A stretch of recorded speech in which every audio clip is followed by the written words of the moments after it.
बिस्मिल्लाहिर्रहमानिर्रहीम अस्सलाम वालेकुम वेलकम छु तुहुंद बे एक लट सान यूट्यूब चैनल पे यत जन नाव छु कुक विद अमरीन सन अजिच रेसिपी छ हाक तो चामन तो चलो करो अजिच रेसिपी स्टार्ट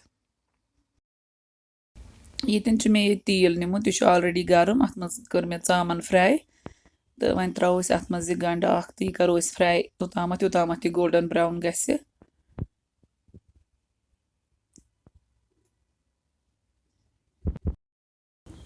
गंड गो यन लाइट ब्राउन तो वन त्रो अतन जिंजर गार्लिक पेस्ट चमच अख तो करो बे कैंसस टाइमस फ्राई मगर हीट तवन वन लो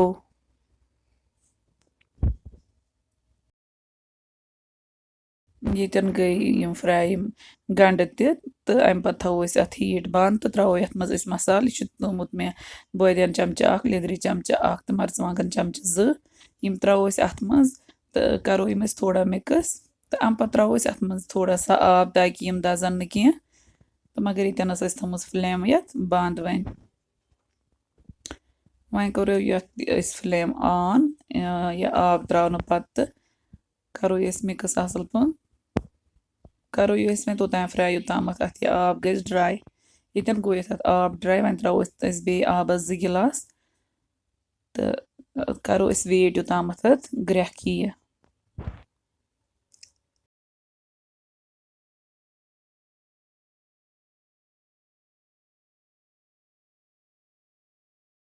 यतन ग्रेकान वन त्रो अत मज यह हाक यह थोमुत ऑलरेडी चरित छिलित तो यह त्रो हाक वन अत मज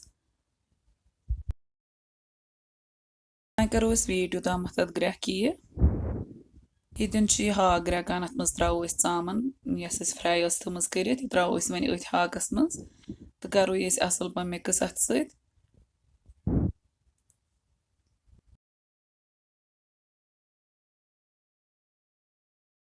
वन त्रो अत नून चमच अख तो थोस पे ढकन दिमो अत वन 4 to 5 स्टीम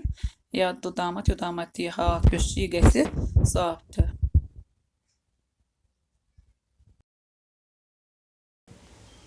लगभग 5-6 स्टीमो पत तुलो अत ढकन थोद करो चेक यह हाक गोमुत सॉफ्ट